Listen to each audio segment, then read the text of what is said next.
What I keep being tuned, caught up by all my demons, lost without the love, and I'm enslaved to... Ladies and gentlemen, welcome back to another episode of On the Line Life Stories, where I speak to some incredible individuals who are related to Aston Villa in some manner about their life stories. And today, I'm joined by the Villa View presenter, Chris Dolan. Chris, how are you? Good, man. Good. I would probably say co-presenter, kind of, wingman type role. I don't want to knock Bartel off his pedestal. Fair enough. It's fair to say, Chris, you're a social man. And during these uncertain times and the restrictions that may be in place for yourself, how have you found not being as sociable as you can be and living not life to its fullest? Yeah, it's hard, man. But I think what's really hard is the fact that we can't be sociable is down to the fact that the hospitality sector mainly is closed down. And I started life out as a chef at 15 in Belfast. So for me, food and wine and socialising and eating out has been always has been a massive part of my life. It's one of my huge passions is to eat out and to go out and socialise, because I just think for me there's nothing better than being with your friends and being with your family in an environment where you can eat food and drink and have fun and just soak up the atmosphere. So yeah. It's what's upsetting me is I've got a lot of dear friends in the industry, and it's a hard time for those guys. I mean, I haven't got any investment in any hospitality. It doesn't affect my livelihood. The only thing it affects is my fun. So I think what's really affecting me is the fact that a lot of my close friends back home and even in this country are going through some really tough times. They don't know whether or not they can open up the restaurants or bars for Christmas. This is the kind of busiest time for them leading up into Christmas. You look at like Christmas parties, and staff gatherings, tables of 20, tables of 25, and this is where these guys make their money and pay their staff, pay their rent, pay their mortgage, and so it's I'm gutted that we haven't been able to socialise as much as we would like to, but I'm just more upset for my friends that are in the hospitality sector, because it's a really tough time for them and their families.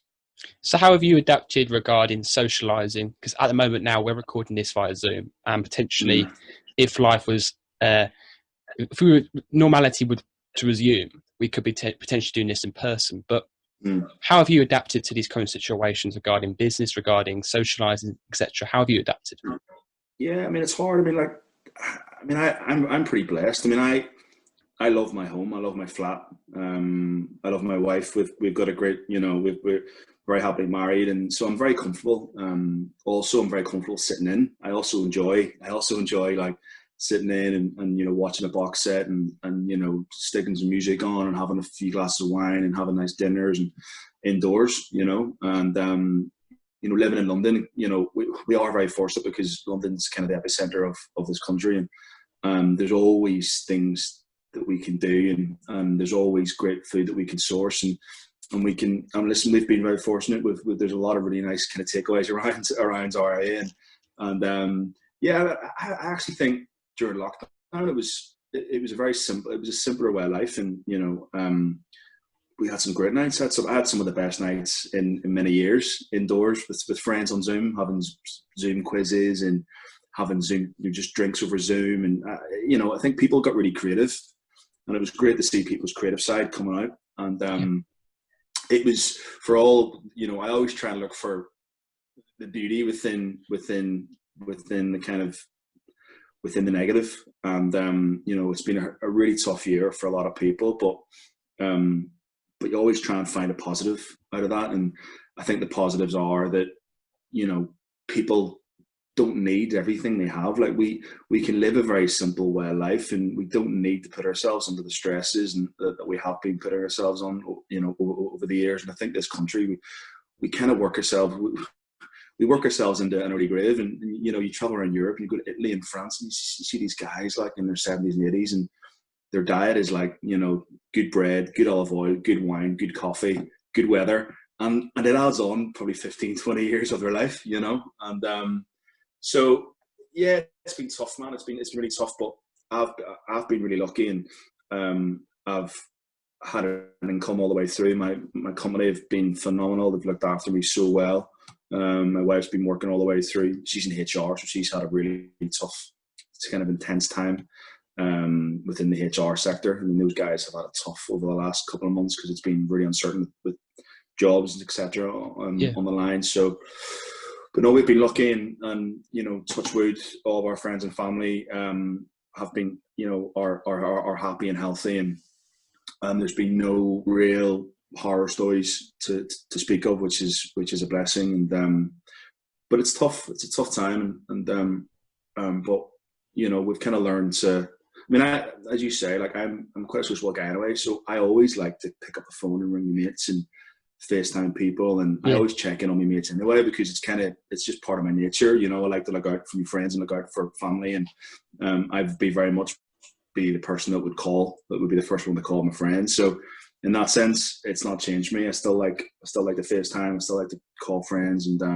they've just been doing that a lot more. And so it's been tough, but kept busy and try to keep positive as well.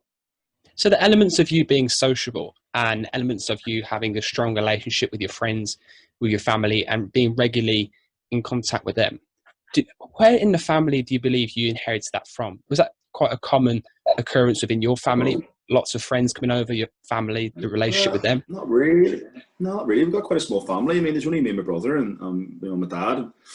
I was always, like, even with my cousins and stuff, I was always kind of the youngest, really, out of our kind of close knit of cousins and my brother. My brother's like 2 or 3 years older than me. So, but I suppose I just latched on to music. Music and was a massive part of my family, and we would have had dinner, say, as a family. We would have sat down at the table every night anyway. I think it's important that families sit down and have dinner together. I think for me, it's always been the way I've been brought up. Sitting around the table is a very, very important thing, and I still try to do that every night. I don't like having dinner on me watching TV. I think it's important that we sit down and we talk and we communicate. So that was always something in my household that we did Monday through Sunday. But on a Friday, it would have been a bit more relaxed. So we would have sat down and even when I was younger, I might have had like a small little glass of wine, like that size, and my mum and dad are massively into music, so we would have sat down and my dad would have got Beatles records out and Stevie Wonder records out, and we would listen to jazz and soul and rock and roll and blues, and I was always fascinated by that. And my dad grew up in the time in Belfast when in the 60s and 70s when some of the greatest records of all time were coming out. So I was always really fascinated, like always asked my dad questions like, what was it like when the Beatles released Sgt. Pepper? You must have been about 15, 16. What was it like hearing that for the first time? And because I know when I heard those records for the first time, it just blew my mind. But I was hearing them like 35 years after they were released. So for me, I was just fascinated by what it was like to be a child growing up, and you had bands like the Beatles, Rolling Stones, The Who, all Neil Young, all this incredible music that was around, and you were hearing it for the first time. So I would have just always asked him, for instance, we would have been having dinner. My brother would have maybe left after dinner and gone in to watch like baseball on Channel 5, and I would have stayed on at the table and just spoke about music and spoke about culture and and what was it like. And I was just endlessly fascinated by music and by the style and by Belfast and what it was like back in the 60s and 70s growing up. And so I kind of just latched onto that, and music then became a thing. So when you get into music, you want to go out and you want to seek it. You want to go to gigs. You want to, so I was trying to go to as many gigs as possible when I was sort of 14, 15. And, you're out and about, you're just in this kind of, it's this little kind of this clan, this kind of gang mentality when you're going to these gigs and you're seeing all your mates and you're all into the same music and you're all dressed, you're all into the same kind of clothes, and you kind of grow your hair, and it's this kind of little, and we had this little mod kind of thing going on, and I was just massively into that. So it was kind of, it became a part of me, and music and clothes just went completely hand in hand. So it was just, Belfast is, growing up in Belfast, it was such a small place, so you kind of knew everybody and everyone knew you. So if you got yourself into a little scene, then it was just amazing, and I kind of found myself in that little scene, and it was a scene heavily involved with music and food and like haircuts and stuff, and it was all about it was the whole package, man, and I just got completely obsessed by it, and it was just something that I kind of that became part of my DNA, really. So I suppose when you look at it from that way, that's how the whole kind of socializing thing came about, and just being endlessly fascinated by people and by cultures. And one of my favorite things to do is just sit in a cafe and just watch the world go by. Just watch people walk past. I just love that, like sitting in a cafe, having a coffee, and just watching the world go by, and it's so inspiring. And you just see people and going about their daily lives, and it's just I'm just fascinated by people, really. And I think that's kind of where it kind of all stemmed from. Yeah, because the world at the moment, society, it's not perfect. There's many flaws within it, and we can see that with recent protests, etc., equality is not as prevalent as we would want it to be. But for me, I know my sister is heavily involved in the music industry, and she's trying to pave a way through there regarding that profession. But what music really installs within you, especially from you being involved and interested in it from an early age, as well as individuality, being influenced, like you said, your clothes, your hair, etc., being influenced by music, it also enforces respect for one another. And at the end of the day, no matter what colour skin you are, what religion you are, etc., it's all about talent and the voice and your love and your passion for that, and the value and element of being respectful. So for you, talking about how to educate kids of today to be so respectful and kind towards people, no matter their race, religion, etc., which individuals, specifically within the music profession, do you believe are great role models for that? About respect and kindness. Yeah.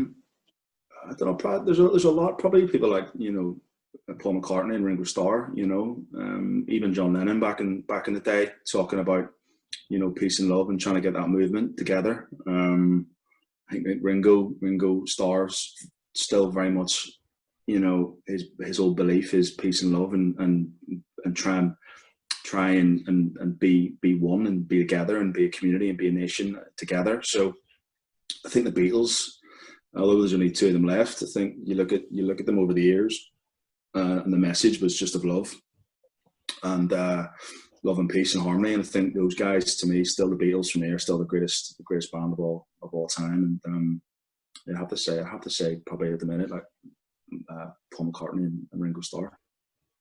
What are your thoughts on the current music scene? Because we've gone from, like you said, the Beatles being such a prominent band within society and a great band, such a great talents and great music, and now we're turning towards the hip-hop grime scene. What are your thoughts on that? Yeah. What are your thoughts on the advancement of music, the music industry? I think the music industry is not a great place to be in, because it's very difficult to get ahead. But I think a lot of these, there's a phenomenal kind of soul and jazz scene at the minute over in London.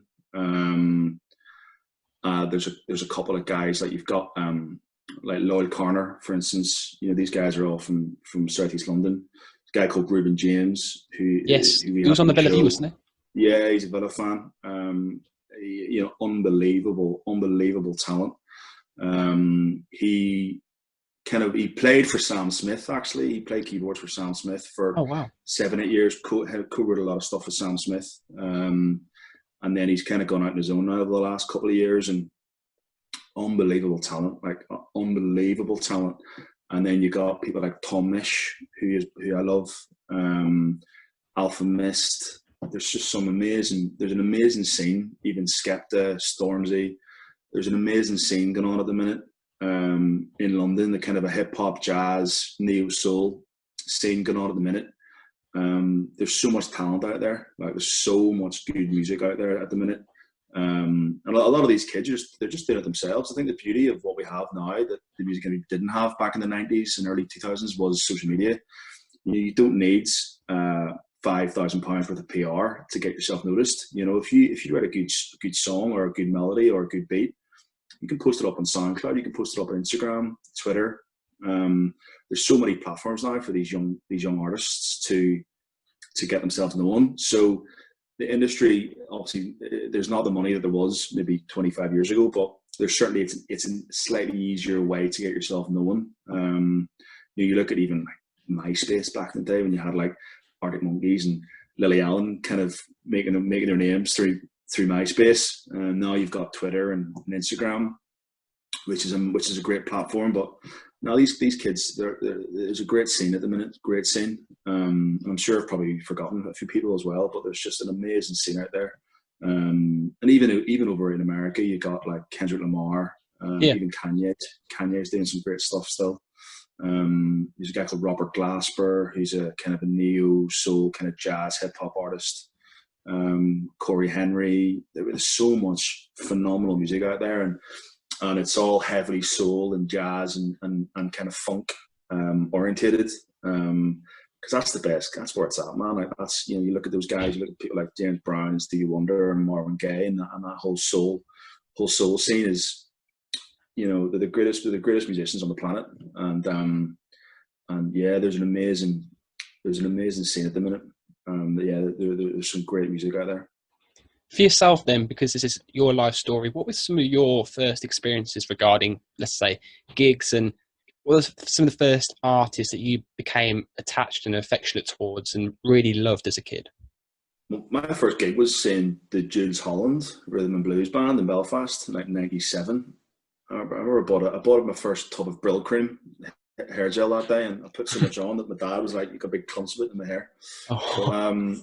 Yeah, no, I mean, there was so much. I mean, the thing when I was growing up, not many bands came to Belfast, so you had to go down to Dublin sometimes and see the gigs, because Belfast always had, you know, growing up in Belfast, you know, at times wasn't the safest place, and there was a reputation maybe that preceded itself, and some of the bands that were around preferred to just go to Dublin instead. So sometimes you had to just jump on the train and go to Dublin.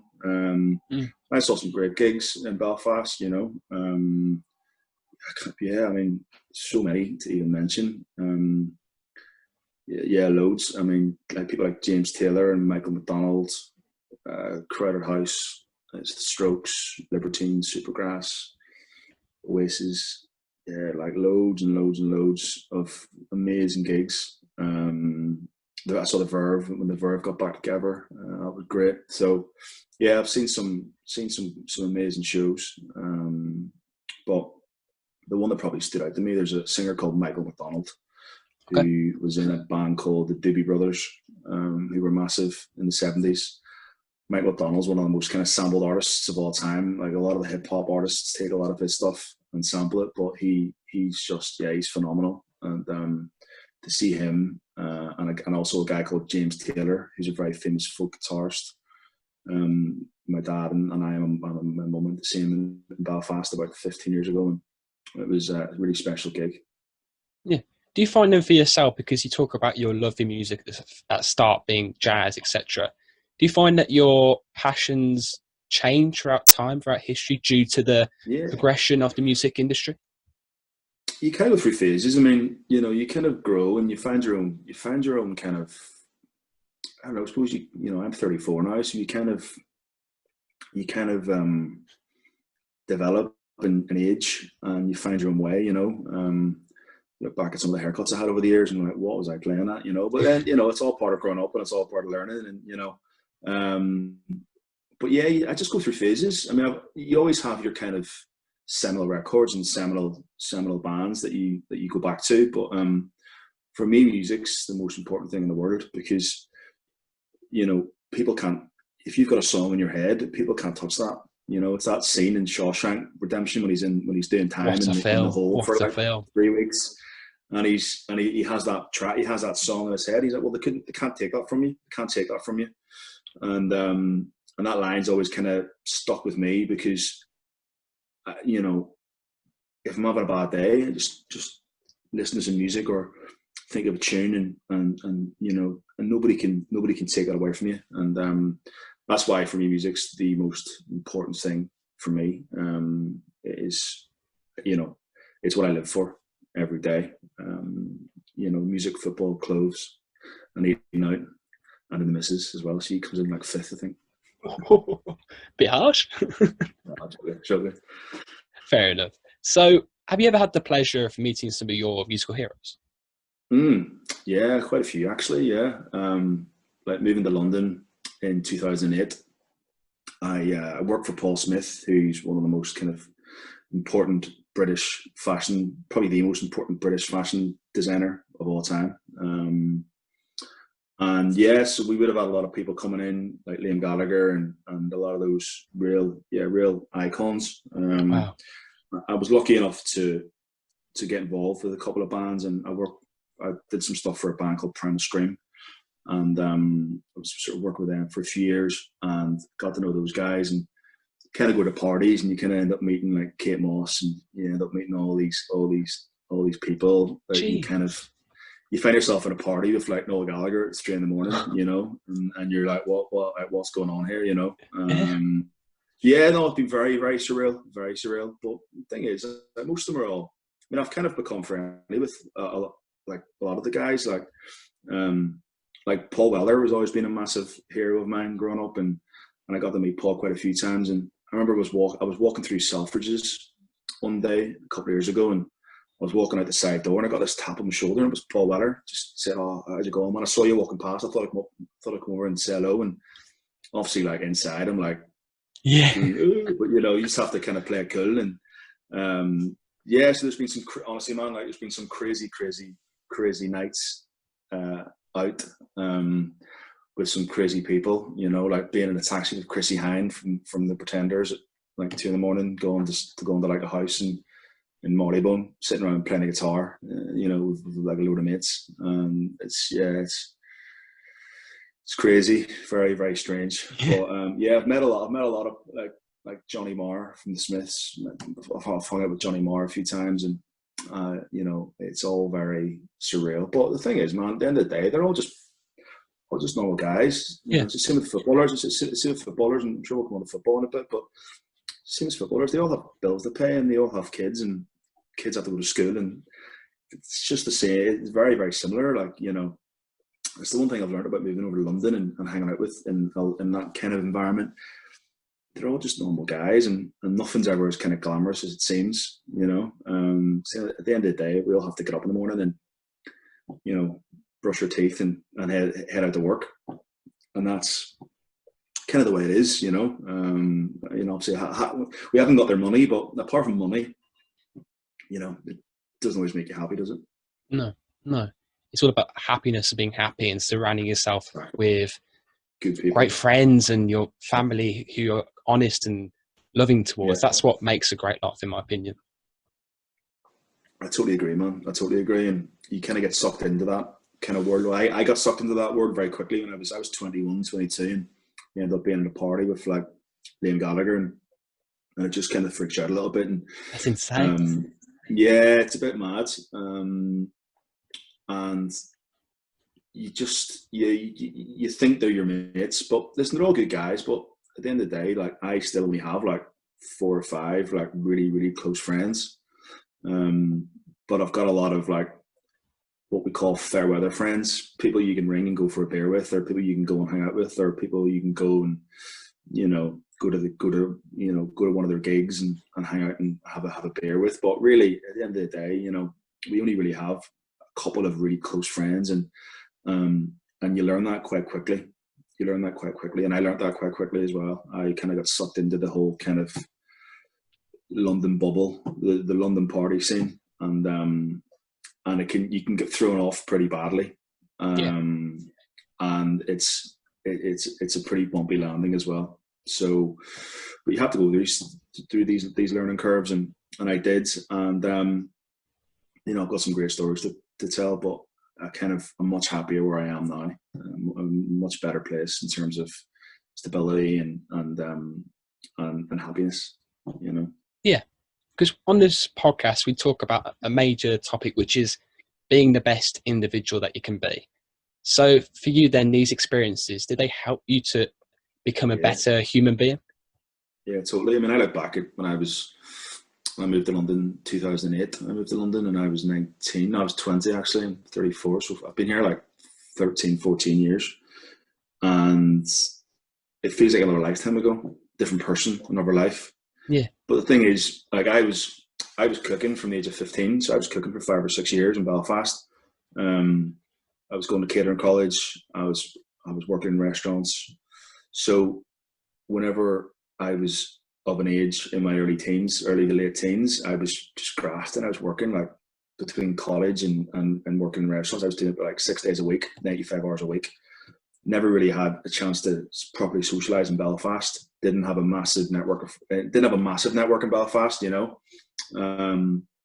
Had a few, you know, there was a little scene, but it wasn't. I didn't have much time to hang out because I was so busy all the time working. And then kind of came to London, and then fell into kind of retail and fashion, and then worked for Paul Smith, and from there, kind of got myself involved in fashion and music, and just kind of thought, well, this is my time now. I'm going to sample that kind of party life, and I did. You know, it was kind of, you know, out every night for about 2 years. You know, so it was pretty full on. But no, you're kind of glad I've done it because I think you have to. I think you have to follow whatever path you're on, and the only way you learn from your mistakes is by making your mistakes, and no one's perfect, and everyone makes mistakes, and that's just life. You know, that's just called growing up. You make mistakes. Luckily, you know, my wife's been like my complete rock. You know, she is so sensible and keeps me really on the straight and narrow. And if it wasn't for her, I mean, I don't know where I'd be. You know, she's the one that kind of properly taught me the value of family and friends, and, you know, made me understand that, you know, a lot of these guys really they're not your friends. Like they're not your friends. Do they ring you up when you're having a bad day? Do they drop you a text on your birthday? No. You know, do they check in and make sure you're okay? No. So, you know, there's only a handful of people that really do that. And, you know, it took me a while to realize that. So I think the older you get, you know, you need contacts. You need people you can tap into, and you know, I scratch your back and then I scratch my back, and that's kind of it's the art of PR and the art of business, you know, because that's the game I'm in. I work in business, and, you know, I work in retail, so it's about going out and collaborating with different people, and, you know, making contacts, and, you know, selling yourself to then sell your clothes and sell your business. So there's a lot of that, like, you know, there's a lot of kind of bullshit in that way, but I don't really fall for it anymore, and I'm always myself. What you see with me is kind of what you get now, and there's no kind of facade. There's no putting on an act. But it's taken me a few years to kind of get that, you know, and get that kind of right, and be comfortable enough to be that kind of person, because sometimes people are worried that who they're going to piss off if they're themselves. But I think, you know, you'd rather have 2 or 3 mates being yourself than 10 or 15 mates, you know, not being yourself. Gosh, you know, yeah. And I think it's really important that you're honest and you're always just yourself. Always be kind, always be polite, always treat people the way you want to be treated, and don't be a prat.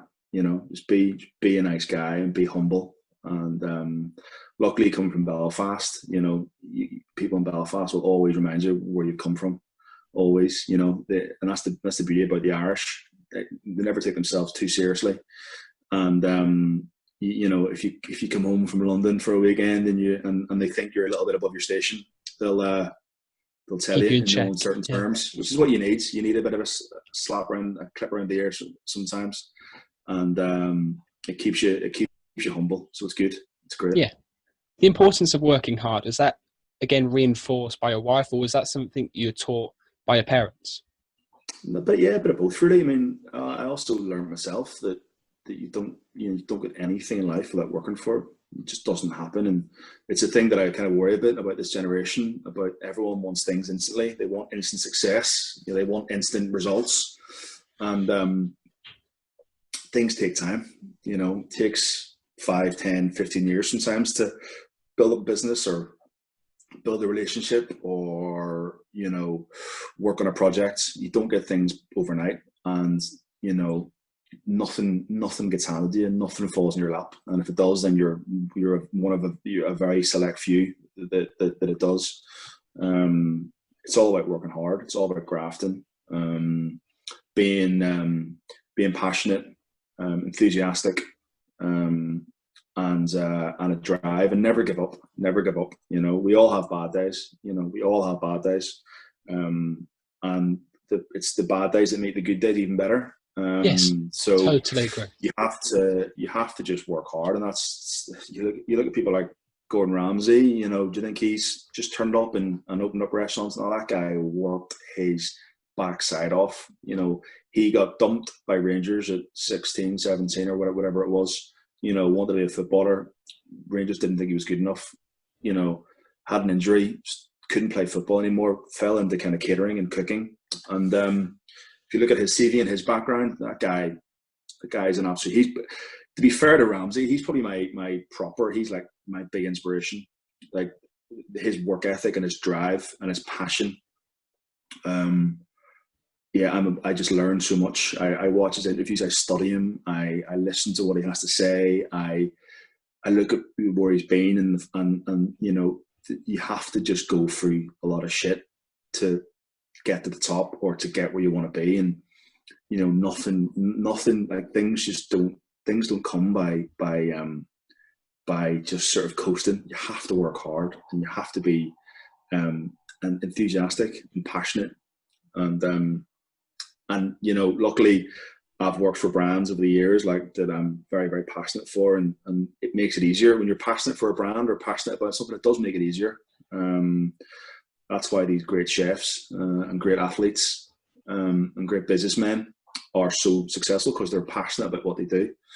And for me, passion and desire and hard work, you know, it's those ethics that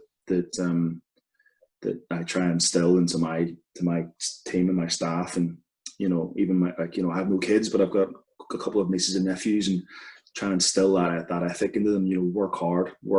You know, even at school, work hard, and you know, try and find your passion. And do you know what? If there's going to be a couple of bumps along the way, and you might find yourself, like I thought I was going to be in catering for the rest of my life, and it didn't happen. And I found another route and another avenue, and I moved to London, and I'm now living a different life, you know, a different path. So if you know, you may start out on a path, and you may end up going a slightly different way, but that's okay. That's okay, because what works for you, you know, whatever works for you and whatever happens to you, it'll happen for a reason. So you know, if it suits you and you're happy doing what you do, then just crack on. How did you find transitioning from Ireland to England? Bear in mind the society and the people are, in a way, totally different. Yeah, well, I was lucky. My auntie and uncle lived in London. They lived in central London, actually. So they lived just off Holborn. So they were very, very central. So, you know, we could walk home from Oxford Street or Bond Street. They lived there for 15, 20 years. So I spent a lot of time in London, spent a lot of time in central London. So it was always a magical place. So I always kind of knew it. I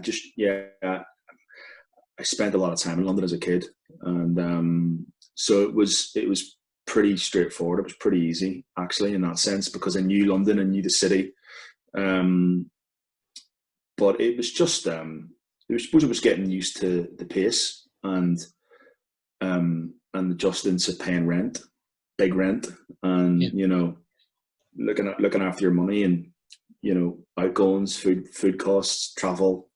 You know, it was you know, the glamour of living in London. Yeah, there's all of that. I live in London, but at the end of the day, it's expensive and it doesn't come cheap. And so I never, obviously, that was probably the biggest kind of culture shock. You know, leaving home at 19, 20, and then just going straight into London, and kind of taking on what all the challenges that London threw at you. You know, and yeah, we planned to do it for 2 years, and it kind of just London just gets into your veins. It kind of like gets into it. It kind of, you know, it's that fear of missing out. It's like there's some days you hate it, and then you're like, oh, should we move back home or should we move to the country? Or you're like, no, no, no, no, no, no. Like this, it's in you. So it's a bit of like London's a bit of a drug. It's a bit of a drug, but an amazing drug. It's great. It's a great place to live, and the opportunities are phenomenal. And I love it. I still get goosebumps when I travel into the West End, or traveling in the morning time, and you look over and you see like Canary Wharf, or you see the Gherkin, or you see Tarbridge. I still get that buzz every morning, and I'll never take it for granted. Never take it for granted, because, like I say, you just never know what's around the corner, and always stay humble and never take anything for granted. I think the importance of versatility needs to be emphasised regarding yourself as well, because you've worked within the fashion industry, you've worked within the catering industry, and you moved from Ireland to England, so many different environments within the workplace and in the country. So how did football come about amongst all this? Well, obviously, growing up as a kid, football's always kind of either you're kind of on the street playing football, or you're playing action men. I always just loved football. Never really had that many consoles growing up. I was never really into like computer games or technology. It was all about football and just kicking the ball around the street with your mates. Growing up in Belfast, there wasn't much professional football. Well, there was none really. So we had kind of some part-time football that was local to us. But you're kind of back home, you're either a Liverpool fan or a Man United fan. Obviously, George Best, our greatest ever footballer. One of the greatest footballers of all time, came from Belfast. So there was a big United connection. There was a lot of Northern Ireland players that played for United back in the 60s and 70s and 80s. So there was huge Man U connection and Liverpool connection as well. So I was on the verge of supporting Liverpool because my brother's a big Liverpool fan. He became a Liverpool fan in 1989, I think it was. I was born 86, so by the time I turned like 5 or 6, I was on the verge of becoming a Liverpool fan. And then we had my aunt and uncle there. My uncle's family, like his side of the family, moved to Birmingham in 91, 92, I think it was. And they weren't far from Villa Park, actually. And they went to a couple of games, and they came back. I think it was like Easter holidays or something. They came back, and this guy Michael was telling me all about Villa and Villa Park and Paul McGrath and Andy Townsend and Ray Houghton. There was a massive Southern Irish connection with Aston Villa. There was quite a few Irish players. Steve Staunton. There was a lot of Irish footballers playing for Villa in the early 90s. So I was like, okay, Villa, all right, kind of cool. I'll yeah. And then at that point we were challenging for the old First Division. This is before the Premier League, actually. And then obviously we'd won the European Cup in '82, and that was only like 9 years ago. We'd won the European Cup. So a massive club, and I kind of thought, yeah, I'll have some of that. So I don't remember the exact day or the exact date I became a Villa fan, but it must have been around like 92, 93. And my first ever Villa game was, I was talking to this with Ian Taylor last night, actually. Ian Taylor's debut was my first game as a Villa fan. Oh, wow. Which was Boxing Day 1994, Arsenal v Villa at Highbury, the old Highbury, which was, what a ground that was. I'd only been there once, and it was 94, and I still remember how beautiful it was. It was just a beautiful ground, a bit like Craven Cottage, but nicer,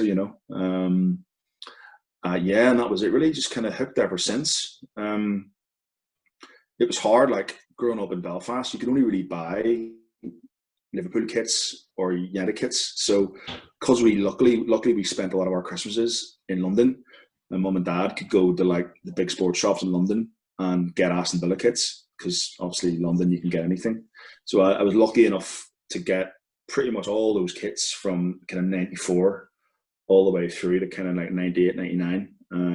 I think I might have thrown them out now, and I've got it. I did, because some of those kits, like some of those early kits, are gone for a couple £100 on eBay. And I know kind of football kit, like football top collection's quite a thing now. And I built up quite a good. I've got some good shirts now, but if I had kept those early shirts from the early 90s and mid 90s, it would have been quite a collection. But yeah, I think you just I didn't really have any Villa mates at all, really, growing up. So I was kind of on my own, really. It was kind of in Belfast. There was no Villa fans. So I was kind of a loner. So with no one really to speak to about Villa, or in that sense. But moving over to London, I met a guy called Kieran Smith, and he was a customer of mine, and Paul Smith.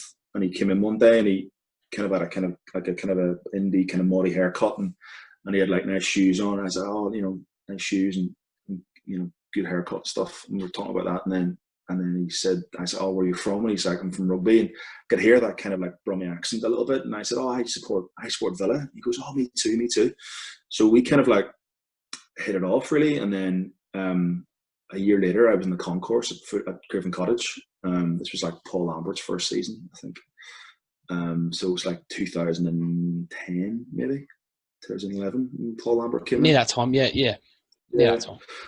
And Kieran came up in the Concord. He was, "Oh, Chris, you're Chris." And I said, "Oh, how you doing, man?" And we swapped numbers. And then, because this is all kind of pre-Instagram. Twitter was only really kind of coming of age back in 2009, 2010. So there wasn't really anywhere you could socialise with other Villa fans, apart from if you knew any, or you lived in Birmingham and you had that Villa family. So I didn't have anyone really. And then I met Kieran, and Kieran was kind of my first like Villa mate, really, so to speak. And then we just kind of became best mates over Villa.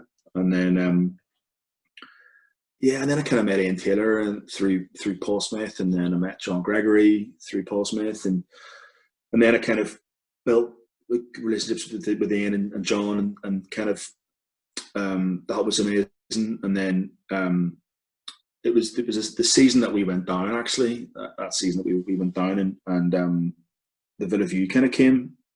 The Villa View sort of started, and I remember watching the post-match video, the fan cam, whenever we got beat 6-0, I think it was, to Liverpool. Oh, is that Lynch was on the mic then, yeah. Lynch, and Ginger Luke and stuff was on, and I said, "Oh, this is really good. Like, this is really, like, the guys have got a really, really good content here." And it was always very slick and always very well done. And so I kind of just started to follow the Villa View and on YouTube. And by this stage, like, I wasn't really tweeting about Villa that much, so I didn't really have like a Villa following as such on Twitter or on social media. And then just kind of, and then sort of spoke to Matt. I actually got in touch with Matt and just said, "Listen, is there anything I can do to help? Like, I know a few Villa and a few ex-Villa players, and I know like John and Tails and stuff. And if there's anything I can ever do to help, just let me know. Like, anything you need, just give me a shout." So kind of, first of all, kind of befriended Matt, really, and became friendly with Matt. And then Dan obviously got involved. Dan Bardell got involved. And then me and Dan really hit it off. Became really, really good. He's kind of one of my best mates now. And so I would kind of fill in, really, and do some bits for the channel. And then I organised I organised the John Gregory interview that they did 5 years ago. I organised all that. There's a club that I'm a member of in Soho called Blacks. So I got a little private room for us, and we set up that and I organised John to come down and do that. And then me and Bardell went to Brentford away a few years ago, and I called Ian Taylor on the way to the ground, and then introduced Dan to Tails. Oh, wow. And then they hit it off, really. And then obviously Dan's done some great stuff with Ian and the official Villa channel. When we were in the Championship, they did the kind of weekly, the Facebook thing, yeah. the weekly Facebook thing. So yeah, so kind of got involved really that way. Just kind of again doing what I do, and just kind of if I love something, I'll always reach out to that person and go, I really like what you do, like just because I think it's nice to be told that you're doing a good job. And I always thought like what Dan Ronson did, he did some amazing work in the Villa View. Was the first, it was the Talented original man. and the first. Yeah, it was the original on the first fan channel. And what struck me about the Villa View was just how slick it was and how well edited it was, and how smooth it was and professional. And I was like, these guys really know what they're doing, like they're really, really good at what they do. And they were the originals. They were the original kind of Villa fan channel, really. If you look back 5 years ago, the Villa View were the first to kind of kick things off in the fan channel arena within Aston Villa. So yeah, and then obviously Tom Julian did the podcast, and then obviously I would fill in occasionally for Tom if he couldn't do it, and the rest is history, really. Kind of, yeah, and then yeah, so it's been quite a ride. On the topic of professionalism, I've got a question here from Dan Bardell, and he says, Oh, God. why are you so unprofessional on live videos? Because, of course, you have moved over to live videos now. I just try and have a laugh and I just try and wind him up. And because the thing with Dan is, like, because he's very, very good at what he does. Like, I think Dan's really talented. Like, I mean, really, really talented. And I can't believe no one's snapped him up. Can't believe he hasn't been snapped up by like another football club. I'd have him as an anchor. I mean, I think Villa should have him as the anchor. I think it's criminal. Yeah. That he's not part of that team, and he should be like head of media content. There's no doubt. Like, he should be doing what Jack Woodward does. He's very, very, very good at what he does. And so he's kind of like, he does this because he wants to get into the game. He wants to get into media, whereas I just do it for fun. So I just try and wind him up and have a laugh, and just to piss him off, really, just to annoy him, because that's kind of who I am. I don't take myself too seriously. Some people may differ, but I try not to take myself too seriously and just have fun with it. And, yeah, you need kind of characters. I think me and Dan, like, we have a really good chemistry on screen, and we kind of all those YouTube things that we do. Like, there's never any real agenda. There's never a script. There's never like really like an order of play. A bit like this today. It's just just kind of come on and press record, and we just we kind of hit it off, and so he's one of my best mates, and we kind of we always try and wind each other up and on public forums. Because you were a part of the Villa View a year or two ago, and then you left and you came back, and now going from in real life with a camera there, speaking with a microphone to the camera, going from that to live videos, how have you found adapting to that? Honestly, it's no difference, because like the podcast, if it's probably, it's a little bit harder because you're live. So when you're live, and I think after the Leicester game, we had like 1,500 people on our live. That's watching insane. it at one time. And I mean, listen, people I'm sure have bigger numbers, but for us, 1,500 people watching you in your front room talk about Villa, can be quite daunting sometimes. The old podcast that we used to record them over in Sky, because obviously Dan works for Sky, so we had a booth in Sky that we recorded them in. But if you made a balls up, you could edit it. You could just stop and then edit it, and we would send it over to Rollo, and Rollo would just edit out anything that he didn't want, because I would tend to swear. I used to swear a lot, so I used to edit out a lot of my swearing.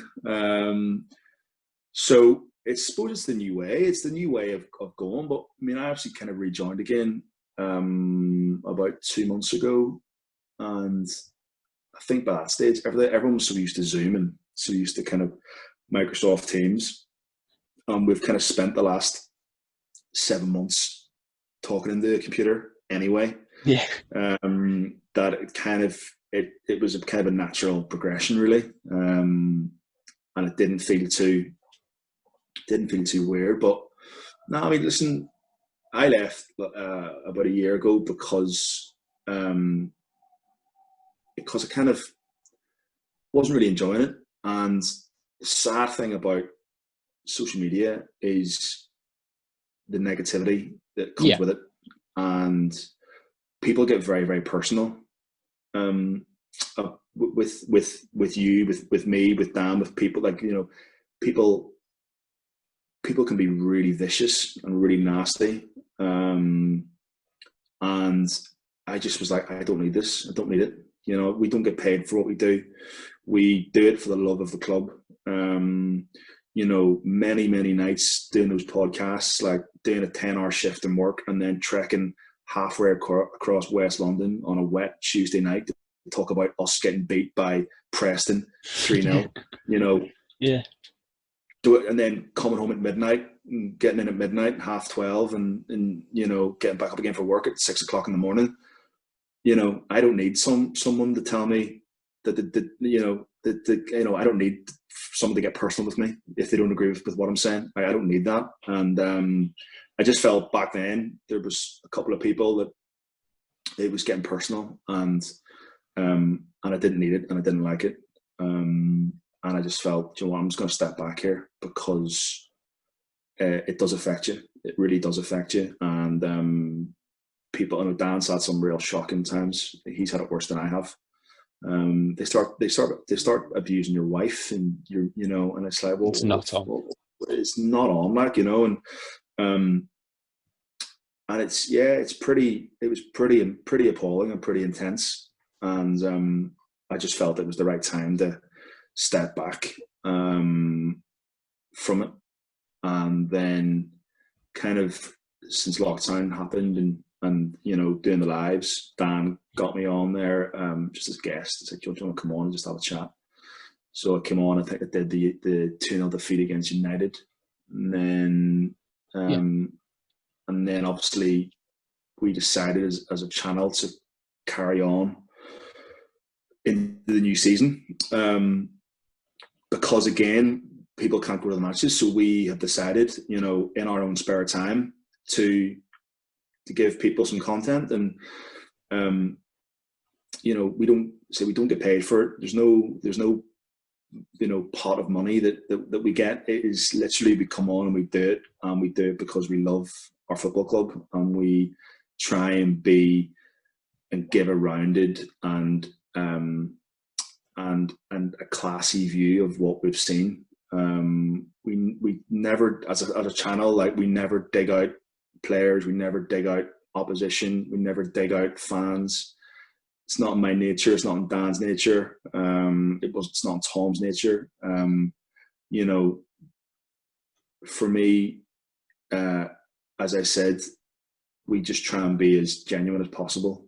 And some people want us to come on here and rant and rave, and I mean, some of this, there was a bit of abuse, a bit of stick towards me and Dan on Friday because we weren't going in enough from Villa because we got beat by Leeds. And it's like, I'm not going to go on here and start effing and blinding and, you know, giving off and, you know, calling Dean Smith this and calling people.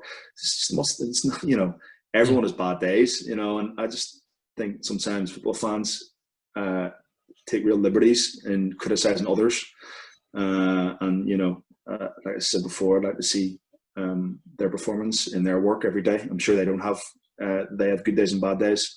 And so we decided to keep it going, and Tom moved to Germany, and couldn't really juggle. He couldn't really juggle what he was doing with the Bundesliga and the Villa View. So Dan was like, listen, I don't want to stop it, but the only person I want to do it with you. Like, I only want you to come on and do it with me. So I was like, well, so what? I'll do it kind of on my terms. You know, I'll do it on my terms, and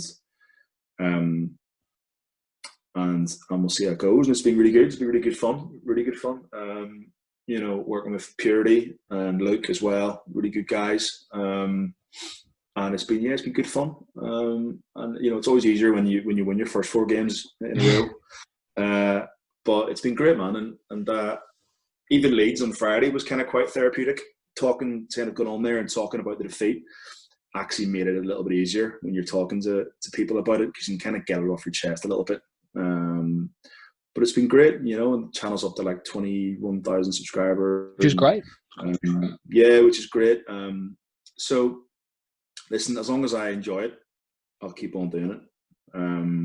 But when the enjoyment kind of stops and the fun goes out of it, then I'll call it a day. But yeah, it was. I have to say, like last year when we got promoted, doing the live podcast in Villa Park was like They're brilliant. moment. Yeah, they're brilliant. To do that last year, we did it after we got promoted, and we did it upstairs in the director's suite, and we sold like 300 tickets, and sitting on a stage in Villa Park with the trophy, with the playoff trophy, was amazing. I'll never forget that moment. It was like, wow, like as a kids walking through Villa, just doing that in the middle of Villa Park was madness, absolute madness. And even when we go to the games and people come up to you and they come up and they're like, oh, I love what you do. And, you know, even I was at the game against Brighton last season, and, you know, the stewards, like the Villa stewards, going, oh, Dolan, like, oh, there's Dolan aboard there. Like, we all love the Villa view. And it's just, people, obviously, everyone watches. Like, we're in the club shop buying a scarf, and the guy was like, oh, mate, love the Villa view. But it's been great, man. It's been great, and I've got to know quite a few of the players and stuff, and that's been amazing. Like, I've got to know James Chester really well, and Conor Hurahan, and Neil Cutler, and quite a few of the playing staff and the backroom staff. And honestly, like the setup we have at the minute in Villa is amazing. Like, it's an amazing club at the minute, and it's in the best shape it's been in for many years. And long may it continue. Indeed. I mean, it's been a great. I think it's just approaching an hour now. It's been a great time to really. No, it's fine. It's been great to get an insight onto your opinions on music, on Villa, etc. And I really appreciate you coming on. I really appreciate it. No worries, man. No, thank you very much. And keep up the good work, mate. Like I say, you know, you've got the West Midlands football channel, which is great, and you've got your Villa channel. So just keep on, man. Keep on keeping on, and you're doing some great work. So thanks for having me. And thank you, man. If there's ever any help that you need, just give me a shout, and I'll try and help you out. Thanks, Chris. Well, I hope you guys have enjoyed it. Please leave a like and subscribe to the channel if you can. Let's approach that. Let's get to that 500 subscriber goal as quickly as we can. And most importantly, stay safe, stay well, and up the Villa.